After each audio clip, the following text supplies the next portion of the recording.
There. See, right now, the Did you see? banner goes right across my face Uh-huh. until I click OK, and I can see myself again in the picture. So can you see yourself now? Yeah.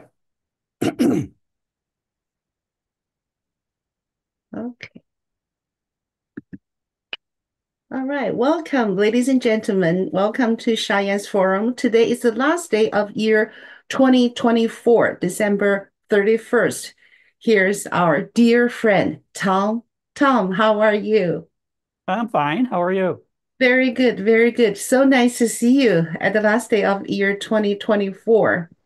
Yeah, and first of all, I just want to thank you so much for coming to our broadcast every Tuesday to give us your thought, your wisdom, your insight. It's really, really help us to understand the current situation and the history of the United States and the world.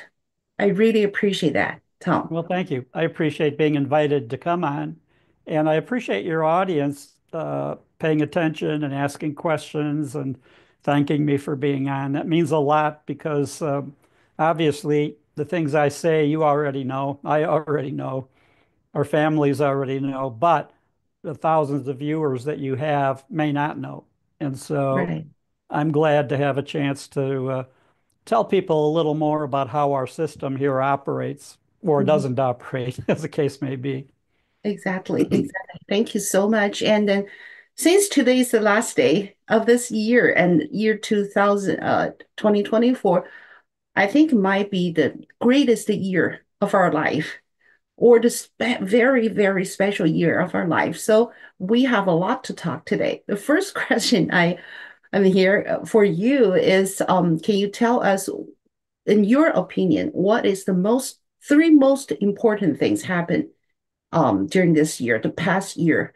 And before we start, I'd like to introduce Tom a little bit to everyone. Tom worked in FBI for 30 years, and for almost 5 years, he worked as assistant director of FBI. So he has a lots of knowledge and experience about how this country operate and how the world operate. I really appreciate it. So the top three important things in year 2024, in your opinion? Well, I think number one is that Trump won. That's Trump. absolutely, to me, the most significant. You Mhm. know, it not only affects the United States, but the whole world actually depends on the leadership and wisdom of the President of the United States. Right. And I learned that firsthand. I was running international operations. I was on the board of Interpol, and I was going to international meetings um, back during the George W. Bush administration. Oh. And by the time Bush was running for his second term, a lot of the world had turned against what he was doing, against the United States invasion of Iraq, Mhm. against what Dick Cheney was trying to do as vice president, and how much influence Dick Cheney had. And much of the world thought of him as a warmonger. And in fact, so I happened to be in one of the European embassies of the United States. Well, it was actually Berlin. It was in Germany. And people, not agents or employees, but people were walking around, the support staff that help operate, German people that work in the embassy were wearing black armbands right after George W. Bush got reelected. So they're like in a state of mourning, very sad that he got reelected. And so I asked several of them, why is that? You know, why do you feel this way? Mhm. And, saying this is the United States president, how Right. much of an effect is that going to have on your life? Mhm. And the answer I got over and over and over again from German citizens was, he's our president too, Oh. meaning that the decisions and actions and policies of the US president affect the whole world, will affect their country. And Germany, of course, the leader of the European Union at the time. And when Bush got back in and they regarded Cheney as having too much influence, Cheney being a warmonger. So they were very, very negative against Dick Cheney, the vice president. And Mhm. then they carried that over and felt that that's George W. Bush's fault for Hmm. putting Cheney in the position. And then, not too long into that administration, Bush, George W. Bush, started saying things to close advisors that he stopped taking Dick Cheney's advice. He no longer trusts his decisions or Oh. what he was advocating. Hmm. And that was partly due with so many other people in the world turned against Cheney, therefore against Bush. Hmm. And they were hoping that that would be corrected. And when Bush got reelected, they knew it wasn't going to be corrected. Hmm. So, that led me to learn a lot. And at that time, I was in charge of FBI international operations, the nearly 80 offices of the FBI around the world outside the United States. And I was on the board of Interpol, executive board of Interpol. And so I learned firsthand how decision making in Washington affects the whole world, whether Hmm. they like it or not, and in some cases, whether we like it or not. And of Hmm. course, now we're seeing the direct result of how negative that can be with the Biden presidency, the corruption of Biden, the dementia of Biden, the fact that he used DEI as a reason to pick Kamala Harris as vice president and then backed her up when she ran against Trump. Now the reporting's coming out that Biden regrets that and says he could have beaten Trump. Yeah. I could have beaten Trump. Yeah. So basically saying she's no good. It's her fault or the Democratic elites in the party. It's their fault for putting that position. So I learned many things during that part of my bureau career. Early in my career, I'm investigating organized crime and how that was working, and up in Chicago at the time. Then later, I ran the entire FBI organized crime program worldwide. But even then, that was limited to what the gangsters were doing and that type of thing. But later, at the senior executive level of assistant director and board of Interpol, I realized the importance of U.S. leadership, quality leadership, and how much that meant not just to us, but to the rest of the world as well. Hmm. Well, that's the first important thing. That you think it's year 2024 that Trump won. So it is not a fear of American. It is the world issue. Right. So that's the first thing. Thank you so much. What's the second thing you think is very important happening this year? The Democrats lost. All So right, why that's so important? because this is my personal opinion, the Democratic Party and their policies the last few years are not just disagreements with how Republicans look at things or a Republican president, whether it's Trump or even Bush earlier, but it's really many of things that they're doing and now trying to do again are evil. They're Mm-mm, anti-democratic, in spite of them accusing Trump of being a fascist or a Nazi or a dictator. No, no, right. no. It's the Democrats that want that policy. They want to put policies in effect that they want, and they don't care if the rest of the country doesn't want it. Prime example, you look at the board right now, the Democratic Party is trying to put as many policies in effect prior to Trump taking over with the idea that hopefully Trump can't countermand those Right. decisions. Hmm. So things like the border, the people, when I grew up, uh, when it came to elections, the common expression at the end of the election when they declared the winner was, the people have spoken. And one of the things we see with the Trump election is people have spoken. Hmm. They don't want open borders. They Hmm. don't want inflation. They don't want all of these various policies that the Democrats have insisted on. People don't want it. And yet, leaders in the Democratic Party are still fighting to keep these things. And you look at some of even in the House of Representatives, whether it's Joaquin Jeffries or some of the other leaders of the Democrats, Hmm. they want to sabotage Trump's policies before Trump's even in a position to put them in. And they're already doing whatever they can. And they're still talking about trying to keep Trump out of the White House, still Hmm. trying to explore ways, Right. explore publicly what they can do to Hmm. prevent his inauguration. Hmm. Hmm. And That's what worries a lot of people. Now, Right. I think that the wisest thing for Trump would be if they could get organized with the Supreme Court, and after January 6th, when they confirm the electors and confirm the results of the Electoral College Hmm. on January 6th, that Trump makes arrangements secretly to meet the Chief Justice somewhere, John Roberts, somewhere to be sworn in on January 7th. And Hmm. that way, whatever they do between the 7th and the 20th, they can't prevent him from being the president. Then they Hmm. could reenact the ceremony on January 20th and have all of the people, the citizens show up to celebrate it. That's fine. Hmm. But make it so that, I think, so that they can't prevent him from being sworn in. And once he's taken the oath, that's it. He's in. Right. Right. I'm so glad you mentioned that Democrats lost is the one of the most important thing happened in 2024. So I totally agree with that. And also, in my opinion, the behave of the Democrats right now is not like a regular party. It's to me more like a gang. So if you agree with that, I just wonder when and how the Democrats Party changed to again.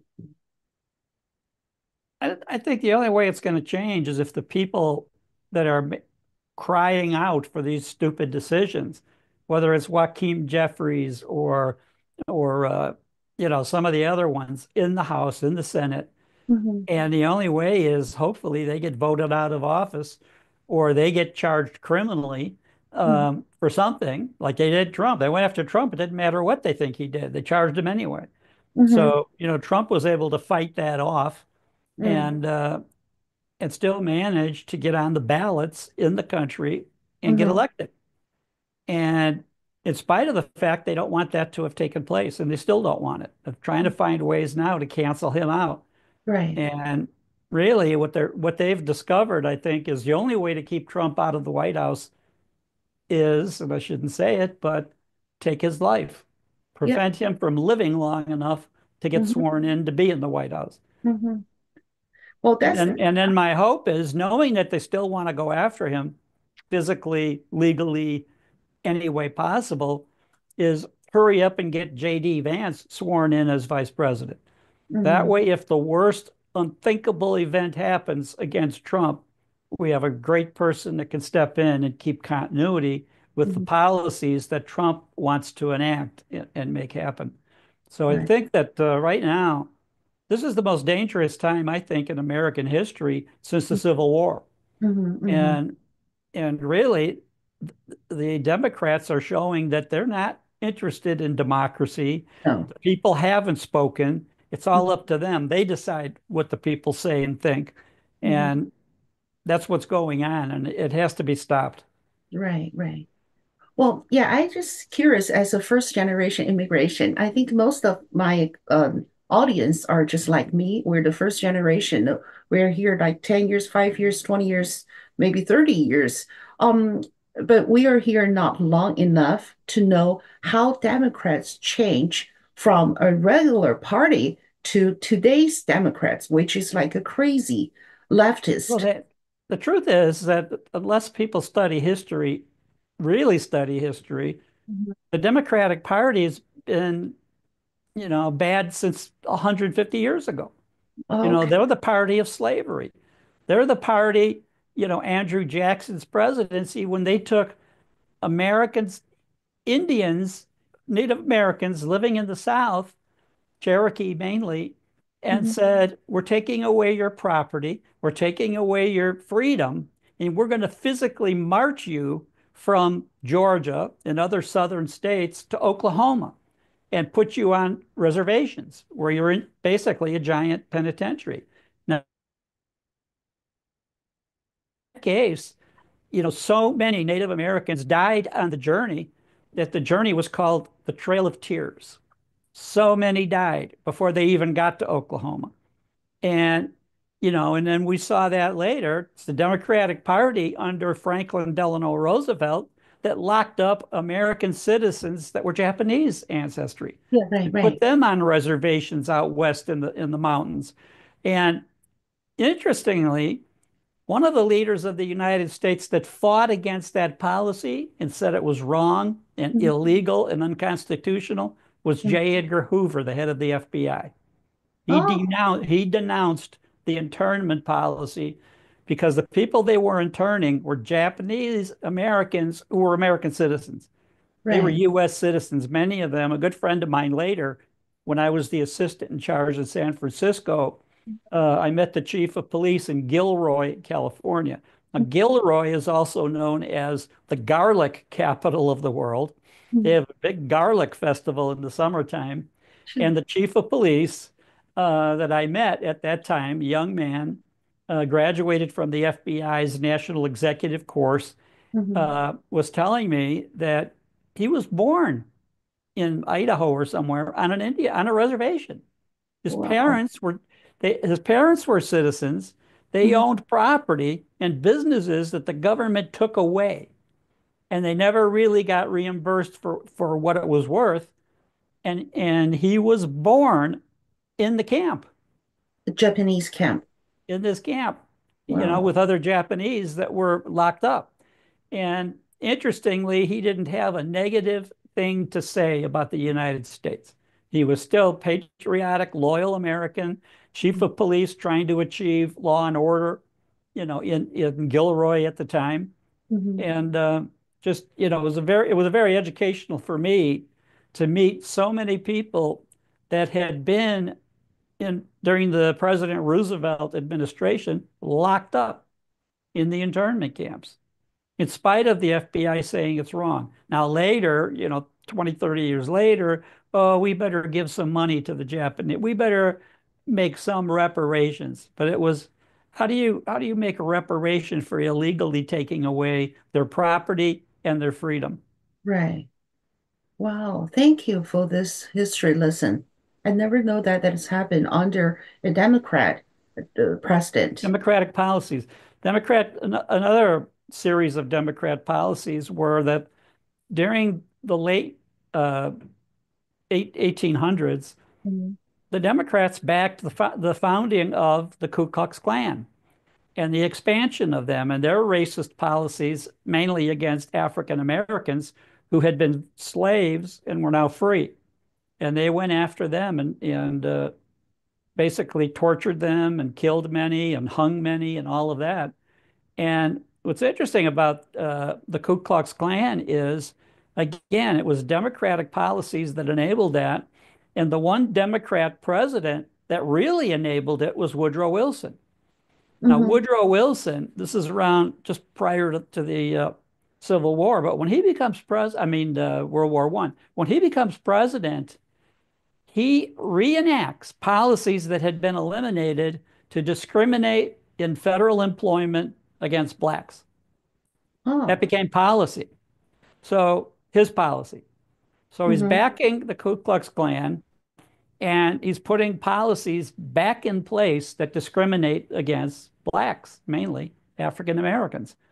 Now, in his administration, he ends up having a stroke and Yeah, he's yeah. very, very incapacitated. He Hmm. never meets with cabinet members or Hmm. subordinates or anybody else. His wife takes over the presidency Hmm. uh, for like 18 months, his last 16, 18 months of his presidency.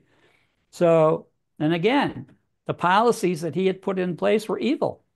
They Yeah. were racist. They were severely racist.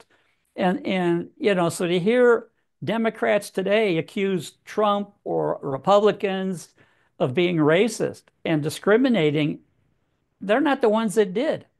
They're not the ones that backed up the Ku Klux Klan to become powerful or enact laws that later became known as Jim Crow laws Hmm.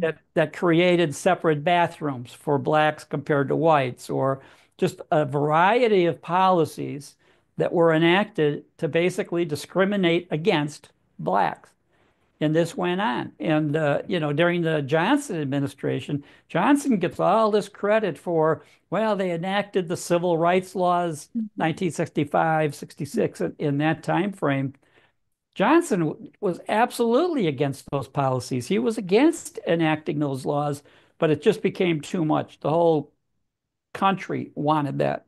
Hmm. So we've had this series of policies that the Democratic Party have had in place or put in place or advocated uh, that were very discriminatory. Right, right. Well, thank you so much on the history. So just like you said, that people need to learn the history. That is the base for you to understand today's world. Yeah. And yeah, I just wonder, like, Democrats Party has been done so many bad things to American people to destroy the democracy, destroy it as a free country. Why they still exist it? Why people still vote for them? Why? If you know at least a little bit history about this, like bad memory, bad policy, this party is problematic. So why people still vote for them? Because they don't know any better. They've listened to this Democratic and media propaganda now for so many years that the things that they accuse the Republican Party of racism and bigotry, it was them. They were the ones that pushed those policies, to be in control. And so, that's been the problem is that the average American, if you're living a good life, you're going to work, your kids are in school, things are okay. You don't pay attention to you don't watch the news every night. You don't, even most nights, you watch whatever it is, football, baseball, basketball, movies, Yeah, so TV having shows, fun. comedies, Yeah, right. situation comedy. Hmm. And as a result, you're just ignorant, in some cases, flat out stupid. And so people don't know and they don't want to know. They don't want to hear the real story here. So Yeah, that's part of the problem. yeah. So we Talk have a about. very Hmm. uninformed public, and especially the last couple of years where the media has become a tool of the Democratic Party Yep. and back up these false claims and false accusations and all of that and keep putting that out. And the people don't know any better, so they watch it. Hmm. Hmm. Yeah. So, talk about the history, talk about to know the real history of the United States. I wish our audience can just pass our program to your friend, to your family. Not about for this program itself, it is for the history that we need to understand. Right. So I yeah, I agree. I appreciate agree. your help for extra our information, our program. And so that's the second thing. First thing is Trump wins. Second thing is Democrats lost. What's the third thing, important thing of this year, in your opinion? I think I think that maybe the public is starting to realize that they've been tricked or fooled or lied to by the media. And Mm-hmm. one of the things in this country, Mm-hmm. we're not a monarchy. So, you would think, okay, Trump's, he's resoundingly elected, but he's not a king. Mm-hmm. And so much of what people expect out of the government, even Republicans now expecting, well, Trump's in, he's going to turn everything, straighten everything out. Mm-hmm. Well, he's only going to be able to go so far with that. The Mm-hmm. biggest thing, going back to the genius of the founding fathers 250 years ago, Mm-hmm. was that they felt that the key to the democracy surviving requires a well-informed public, Mm-hmm. meaning the media. And the Mm-hmm. media, they wanted a free and open media. And if you look at the Constitution, the first 10 amendments are the Bill of Rights. The Mm-hmm. first of those amendments, freedom of speech, freedom of religion, freedom of the press, all of that. And the idea of that is then we'll have an educated public that will Mm-hmm. know the real truth. Mm-hmm. And so what we've had now for too long is that the media has decided to back the Democrats. Part of it is just an anti-Trump. They just hate Trump. So Mm-hmm. so there's no chance of them wanting to have a fair election. They just want Trump to lose, go to jail, get killed, something. But they Mm-hmm. don't want him in the White House. And so they back up no matter how lame the Democratic candidate is, and they use that term factually about Biden, that Mm-hmm. as a candidate and then as president, he was lame. continues to be lame. Hmm. And yet there he is. So that's been the problem, is that without an honest and fair media, most Hmm. of the people don't know that. They don't hear it. Now with some cable news now, and some of the independent channels, whether it's Joe Rogan or now Tucker Carlson has a network, some of Hmm. these people with their own networks, it's a little bit better, but a lot of people don't even have cable or don't have internet or don't have access to these differing type of newscasts. And so some of this stuff, propaganda still gets put out. Hmm.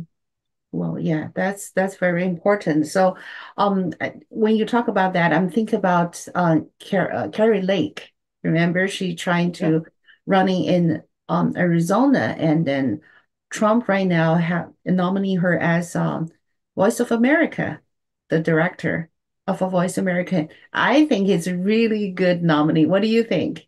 Well, I think so. What's interesting about that is that the Voice of America Mhm. is a deep state institution. Oh, So that's part of that is, and I had been on Voice of America during my career and all of that, but that's very much of a it's a propaganda tool of the deep state. mhm, Just as, part of the deep state is that they've had a policy in effect now going back to the 50s, Operation Mockingbird, where they picked people who applied to the CIA and maybe they wanted to be agents or officers or analysts, mhm, but what they wanted was that the employment with the CIA, and the CIA took many of them in as interns, many of them at Langley, many of them they helped fund their education, and then made sure that they got key jobs as reporters, as anchor people, as editors, as executives in the media. And that included the cable channels, that included channels like CNN and others that were extremely uh, like tools of the CIA in a way. Um, and then newspapers like the New York Times, the Washington Post, a couple of others that are very much like that. So the CIA has had the ability to manipulate public reporting for many years, back to the 50s. And mhm, so even now, some of the reporters, some of the anchors, some of the editors of major news shows were trained by the CIA. So That's really surprised to learn. now, interesting on that, one of the people accused of being, brought up by the CIA was Tucker Carlson's father, Richard Carlson, Oh, and yeah. he was once the head of the Voice of America. Hmm. So, so you have people like that were brought up, and even Tucker Carlson talks about that he thought of trying to join the CIA. Mm. And many of the people that did join it came out and they sing the praises of what the agency does. Tucker Carlson, I mean, not Tucker Carlson, Anderson Cooper at Oh. CNN is one of those. So there's a lot of people in the media in executive positions Mhm, or on-air positions that were, I guess, brought up by the CIA, put in those positions by the agency to mhm. spread the propaganda of what they're trying to do. Wow. So can we say, if that's the case, Tom, can we say that we actually do not have the real free media in the States? Absolutely, we can say that. That's just a fact. That's a well-known fact. So how about the That's like why that's why early, in 2016, uh-huh, Trump referred to the media as the enemy of the people.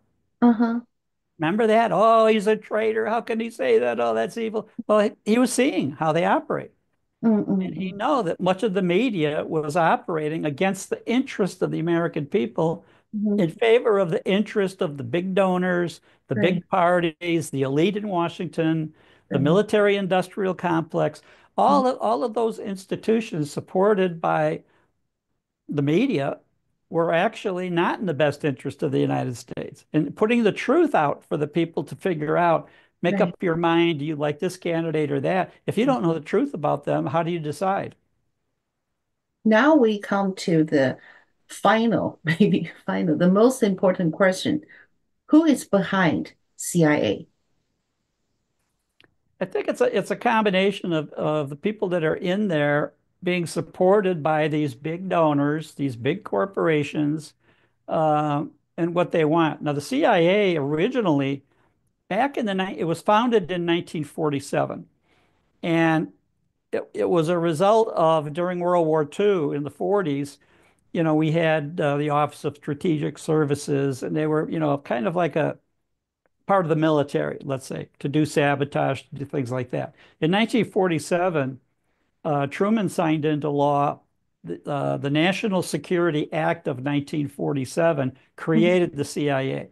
And the original mission of the CIA was to study all sources of information all over the world, newspapers, TV, radio, whatever it might be, and analyze that information and then give it to the White House, to Congress, to other leaders, State Department.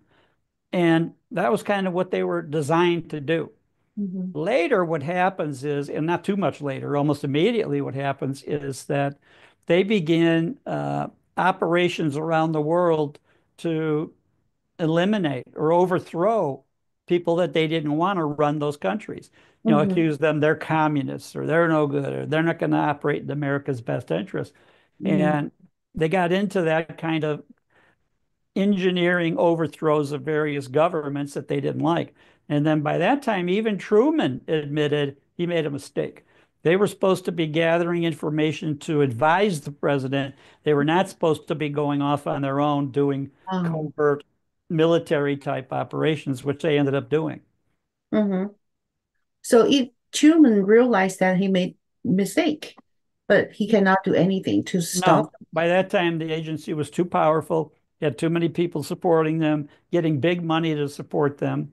Mhm. And some of the founding fathers, let's say, of the CIA, Mhm. everybody knows that Allen Dulles was the director of the CIA when Kennedy was president. And Mhm. Kennedy fired him because Dulles had lied to him about the Bay of Pigs and many of the operations they were doing. Mhm. But Dulles, during World War II, the Dulles brothers and others they were attorneys and they worked for New York law firms Mhm. representing the American fruit companies that were in South America and in Caribbean, the Central America. You mean food company? Food. Fruit, literally Fruit. growing bananas, growing Oh, okay, fruit, okay. and they Mhm. wanted to take over absolute control of that. That's what Okay. they were involved in initially and Mhm. did that. Mhm. So they replaced or had a coup against any leader of those countries Mhm. that prevented the CIA from taking control and making sure the money and the proceeds came back to the United States. So we Mhm. could basically loot those companies. And by the time Truman and Eisenhower and Kennedy get in, they realize agency is out of control and they really don't know a good solution to fix it. Um, Now, Kennedy, at the time when Kennedy becomes president, he's well aware of these type of political operations that they're doing and how mhm. many people around the world that they tried to kill the leaders of to take over. Mhm. And, as a result, he was trying to curtail them from being able to do that. And Allen Dulles basically tricks Kennedy by trying to tell him, we don't need any help. We can do the Bay of Pigs and take over Cuba Mhm. without any help from U.S. military or anything. Well, Mhm. that ends up not being true. Mhm. When the people that the CIA trained in the Everglades, in Florida, and Mhm. took over to Cuba to invade, they get quickly captured and put in jail and all that. And Dulles is telling Kennedy, we need American military right now. We need to save the invasion. Kennedy said, you told me we would not need it, and I told you I would not authorize because the rest of the world would see America taking over the little island of Cuba and Mhm. would resent it. It would be against our values and the Mhm. policies that we Right. publicly. Mhm. And so, because Dulles lied to him, Kennedy Mhm. fires him. Mhm. So that's more enemies made by Kennedy, um, going back Right. to the CIA. So a number of policies at that time uh, supporting the CIA only made them more powerful and more uncontrollable. Oh, I see.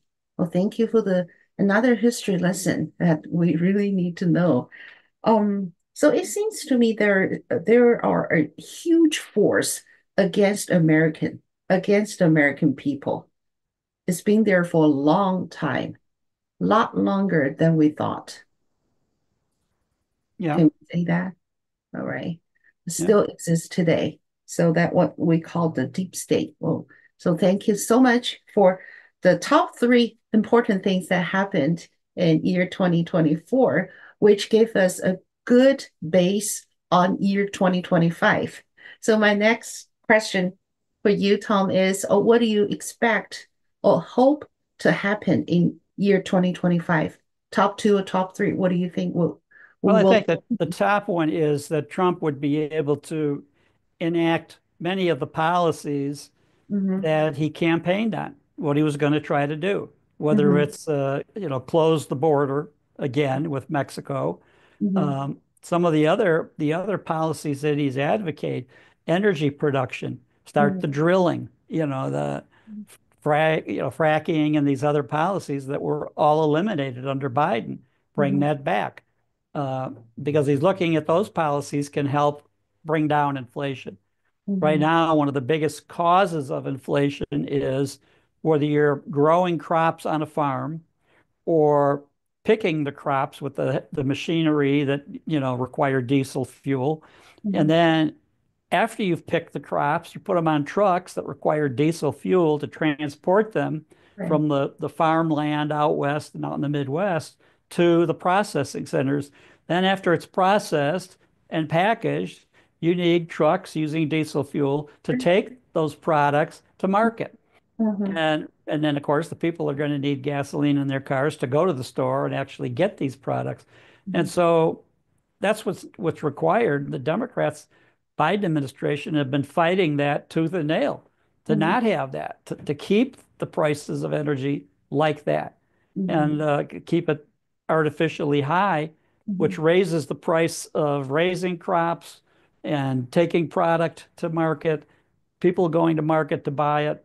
And that's where the problem comes in is that we have that like a anchor around the ankles of the economy, mhm, preventing the economy from really going forward.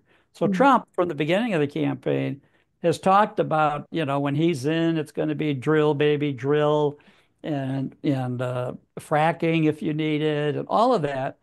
And if he's able to do it and not be blocked by Congress or Democratic judges. Now, you'll notice among the bad things I should bring up, Biden has been just furiously putting new judges in the last year or two, hundreds of Democratic judges. Well, we've seen what these judges have done in the past, these very liberal judges. mhm, Some of the judges like Merchan going against Trump, some of the other judges that it's evil what mhm, they're able to do because of our system with laws, judges enforcing the law or deciding if it's unconstitutional and affecting the policies of the executive branch. mhm, So this will remain to be seen what Trump's going to be able to do with that, with the mhm, number of judges that have been put in place that are, not in the best interest of America. mhm. Well, basically, what can he do to these judges if they're already on the position? If nothing. He can impeach them if they commit something impeachable. If they could show that they were doing something illegal or taking money or accepting drugs or something like that. And the other thing is the hope that when they come up with decisions that are I clearly think the connection. unconstitutional, that the appellate courts will take the cases and listen to them and overturn it. And then if that fails, the Supreme Court will take these cases and overturn them. That's a I'm sorry, long Tom. process and there's no guarantee, but that's among the things that are going to be necessary. Tom. Yep. Hello. Sorry, I think the connection has a little issue here. Let me try to see. Hello, Tom. Yes. Can you hear me? Yeah, I can hear you right now, but I lost you that maybe 2 minutes. So my question is, can Trump do anything to these? Yeah. My Um, reply was that when he takes over the presidency, right. the Department of Justice will be under his control. Now, he's nominated Pam Bondi from Florida to be the Attorney General. Mhm, She should be very good. So she, as these cases Democratic judges Hmm. pass decisions that bring negative impact on that, then Right. hopefully she can get the Department of Justice to appeal those to the appellate court and to the Supreme Court, and enough of these decisions will be restored, let's say, to have the policy be a good policy. Okay, so Department of Justice can do something. So Yeah, it's critical. And among the things we're hearing right now is that Biden mhm. is strongly criticizing Merrick Garland. That Garland was, it's Garland's fault that Biden Hunter Biden got criticize prosecuted. Garland. Yeah, That's a new thing to know. yeah, it's criticizing Garland and and Garland Well, the basically, connections Biden's speaking. saying that the fact that he was too slow to go after Trump, should have done it faster, should have been more effective, all these kind of things. So that'll be interesting. Everybody knows, I should Hmm. say, most people know, Hmm. during the last year of the Obama administration, Obama nominated Garland to be a Supreme Court justice. Right. And he was blocked by Mitch McConnell, the leader of the Senate, Kentucky senator. And Hmm. McConnell refused to assign the nomination to the Judiciary Committee, which would then have hearings to review it. He just wouldn't, Hmm. he just would not do anything to move the nomination forward. And there was Hmm. almost, I think, a year, 10 or 12 months left in Obama's Hmm. administration. And so many, have theorized that Garland is extremely bitter, anti-Republican, uh, as a result of that, that his chance to be on the Supreme Court, which would be a lifetime appointment, was denied by what Mitch McConnell did. So so Biden now is saying that because of his bitterness and he's been slow and he didn't have to be so aggressive against Hunter Biden or, the cases involving Joe Biden, all of that. So it's very interesting what's going on behind the scenes, especially with Joe Biden. What Hmm. is what is his mood? Who does he blame for everything that's happening? Hmm. Yeah, I just saw that he said right now he is criticized Kamala Harris and said if he stay in race, he probably can win Trump, right? Yeah. Yep. And the All right, leadership of let the me check Democratic the Party is connection. blaming Biden that he should Okay, have it stepped should be fine. out. So yeah, Tom, thank you so much. This is the first thing that you want to see or you expect gonna happen in next year. Just maybe 12 hours later, we're gonna go to the new year, which is really good. And then what's the second thing you think it might happen at 2025? How Uh, about uh-huh, I what don't know. Democrats gonna react? I don't know because we know that Trump has had a team Mhm. working behind the scenes now for a couple of months Right. to draft the executive orders that he'll sign off on Hmm. January 20th. Now, Biden did that when he came in. You remember Right. the books on the desk and he's signing one thing after another, probably no idea what's in them. Hmm. But Trump has an idea of what he wants to sign, and they've been working on many, many policy decisions Hmm. that Trump will orders that he'll issue Hmm. on January 20th. Right. So that remains to be seen, all of them. What are all of the different issues? Trump Right. spoke about all of these on the campaign, all these rallies that he held. Right. He pretty much said what he wanted to do if he got in and how Hmm. soon he would do it, how rapidly they would put these policies in effect. Right. So we'll see if that happens. Right. We'll see when Trump Sure. tries to go forward with this, how much resistance the Democrats put in place to try to block him. And I think that's going to be the key thing. You remember how I said growing up, the people after an election always said, the people have spoken. Hmm. Well, in this case, the people have spoken, Hmm. but the Democrats are going to try to block everything they said when they spoke. And that's what many people didn't expect, that the Democrats would be this disloyal to the American public, this evil in trying to countermand lawful, effective policies that the Hmm. people want the president to put into policy. Right. Well, that means one thing, they do not care about American people at all. Oh, we know that, yes. Right. Right. And last question is about Johnson, his future. Mike Johnson, can he be the next spoker person in He could be. We have Congress? Trump strongly coming out in favor of him today and yesterday, the last couple of days, Right, right, strongly saying that he endorses Johnson. right. So we'll see. We'll see if that's going to be enough to overcome some of the individual Republicans. One of the reason for the distrust of Johnson and the animosity is that when they were doing the legislation to keep the government open last Mhm, week or 2 weeks ago, um, they're accusing Johnson and interesting guys like Elon Musk saying, mhm, wait a minute, the first budget bill to extend the government was 40, 50 pages. mhm, And the Democrats play with it, and it's like over 1,500 pages. mhm. And Johnson signs off on that. And Yep. many of the Republicans are saying, you're a traitor. You should Mhm. have blocked it. You shouldn't have done that. You should, so what if the government closes a couple days? Because it's not going to really affect anybody. Most Right, of the most of the payments are automated and right. the checks will go out and the deposits will go out and all of that. But Johnson made it like, oh, Sorry about if the I don't give connection. It in to the seems like Democrats, we're going to be in trouble and the government will run out of spending and all of that. And they basically said, you're a fool for giving in to the Democrats like that. right, Now, I think the surprise is how strongly Trump has endorsed him in spite of that, right, basically saying he's still the best choice. right, So not right. all the Republicans think so. So it's going to be very interesting this week Mhm. uh, what the result of that's going to be. Right, right.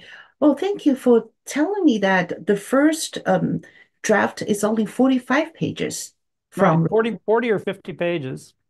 And then the final bill that was passed was 1,500 pages.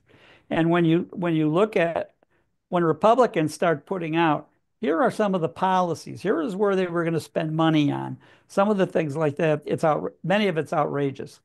Right. And and many Republicans are blaming Johnson for giving in to the Democrats when he didn't need to. Hello? Hello? Yeah, yeah. I just lost you for a second. I just heard you said that many Republicans just blaming Johnson to give Right, up so easy, right? right, exactly. Yeah. To be honest, I do have the same question. Why Yeah. he's saying that? Why he agree with that? He has so many leverage to argue Exactly. And I think that. his inclination was just that, well, we're going to have a peaceful transition. And okay, I'll compromise with the Democrats and they'll be reasonable. They'll appreciate it and all of that. And that's not the case. And that's I not think what that's happens. And right. he's learned a valuable lesson again about what his own party's going to do to him for that. Mm-hmm. So the Right. fact that Trump right now is strongly endorsing him, well, we'll see if that lasts. We'll see if he still continues to do that. Okay. So we'll see. It's coming Friday, right? They're gonna Right. vote. Okay. And also about Elon Musk, what do you think his Department of Efficiency, do you think it really gonna works as they planned? Or they have to compromise in some points?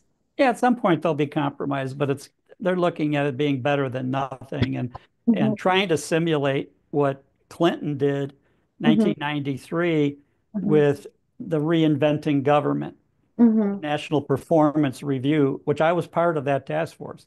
So Hmm. I was on the inside of how decisions got made and what kind of policies they went under.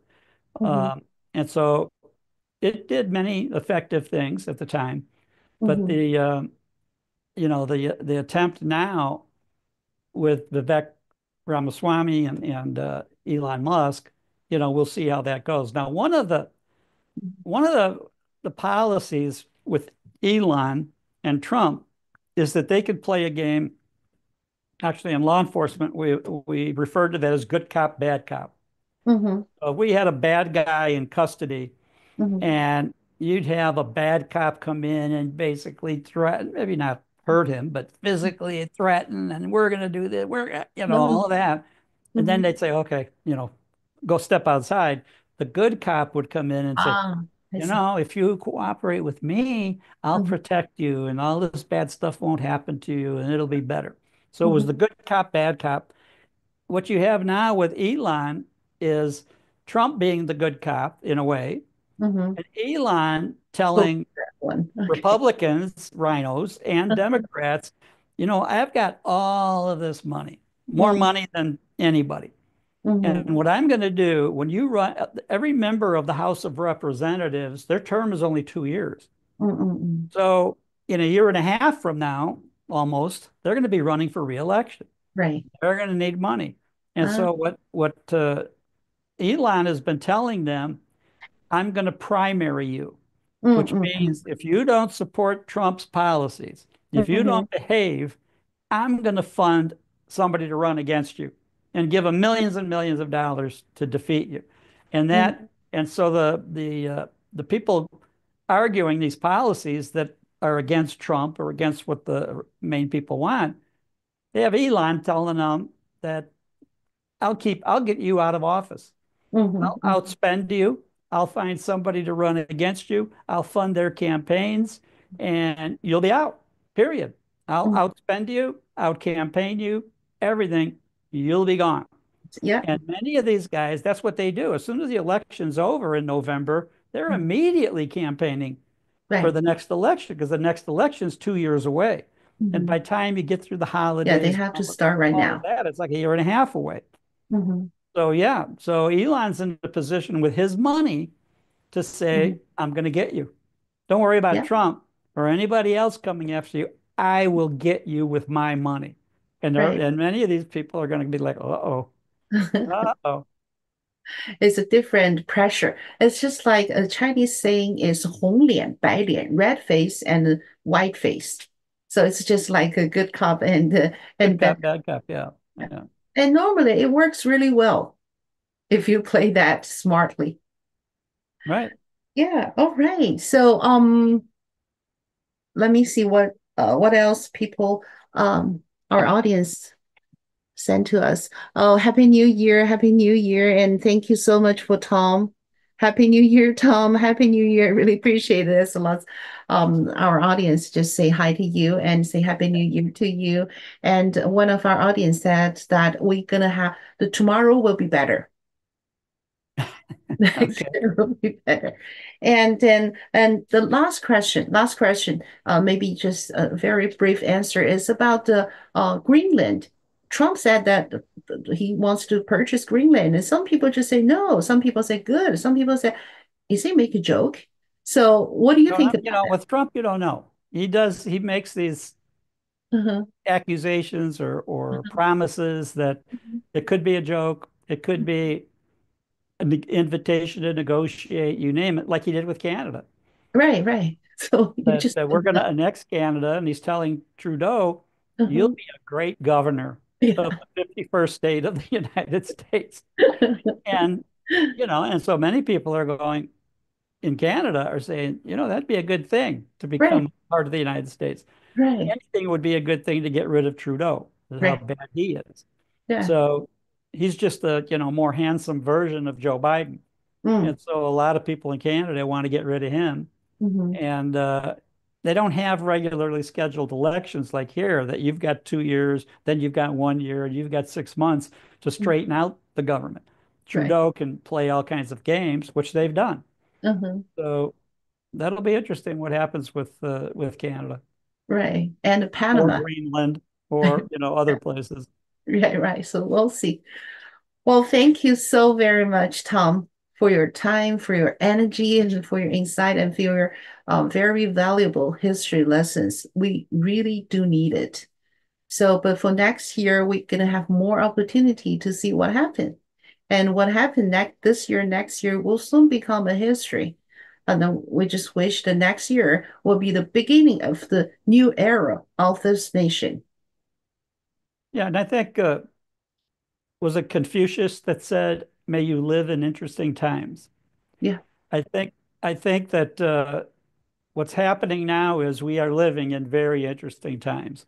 So if you look back 10 years, 20 years from now Mhm. to the period 2016 where Trump comes on the scene and runs the Mhm. Biden era and then the Trump coming back, Hmm. that we'll look at this as probably among the most interesting things to happen in recent American history. That's So, and we get to live it and be part of it. right, right. That's beautiful. Thank you so much. Thank you so much. Yeah. So happy that you stay with us and you tell us the story of our history that we everybody need to know that in Yeah, order my to. experience is many of the people that have come here from other countries, you and your friends and family from China, others from Latin America, distant cousins of mine, actually some closer cousins, Uh-huh. um, in many cases know more American history than Americans. Really? Because we don't have to, and the thinking with American citizens are if you have a job, if you're comfortable, if you have a house, if you can watch, football or basketball on the weekend, you can do all those things. You're not going to be disgruntled. You're not going to be, we've got to change it. We've got to straighten this out. So, so the population is pretty calm, let's say, about all that. And Hmm. I think that, and I think people coming here from other countries learned about these American policies and history before they came, learn Hmm. more after they get here, Hmm. and have a greater appreciation for whatever level of freedom that we have here.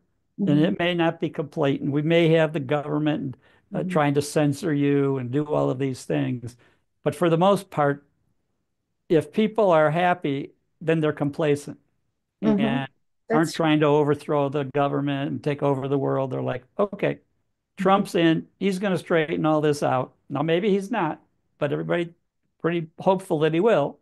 And Mhm. that's good enough that we have somebody in office that made these promises to straighten things out. And, from the first term of Trump, the expression at the time was promises made, promises kept. Mhm. And Trump has now made new promises since the Biden administration went into power and is still in its final days. Mhm. Um, so I think that, Trump is in a great position to make the people satisfied that they voted for him Mhm. and put him in office.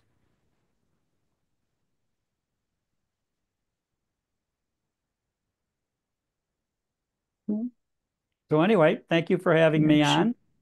And everybody that's watching Sorry, now let's or wait for a listening or few watching seconds. it later, Happy New Year.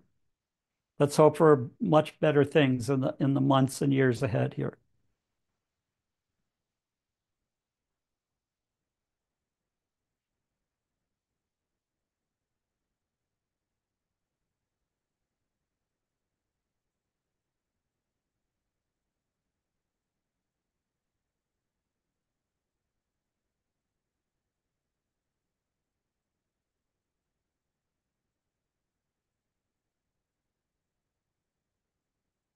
Can you hear me or no?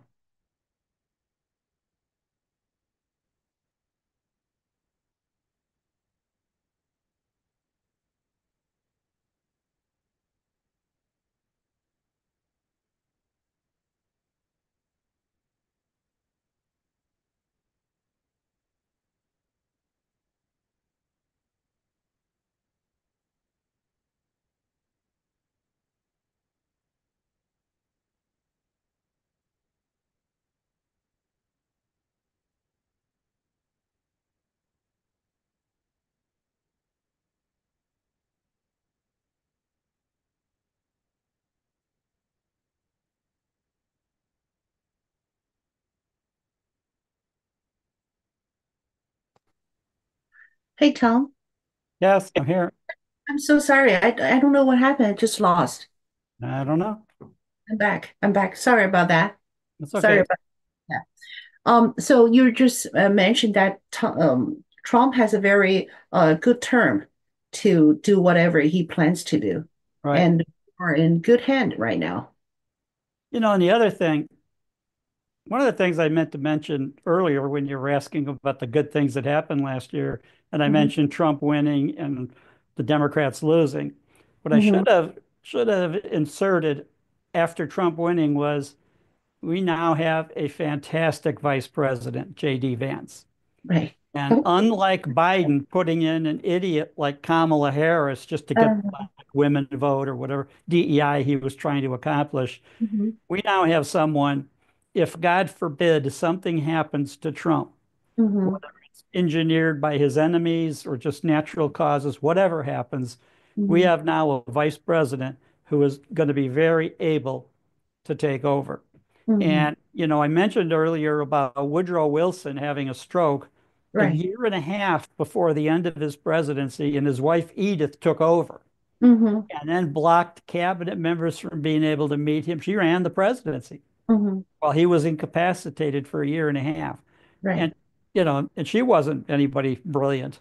Mhm, Um, Under Biden, we've had Kamala Harris, and I don't know what's worse. If, in a way, we have to be thankful that the doctors have at least kept Biden alive all this time, and that he ended up basically hating Kamala Harris and the yeah. rest of the Democratic Party so much. Mhm, That's why he wouldn't resign and let her have any time as president.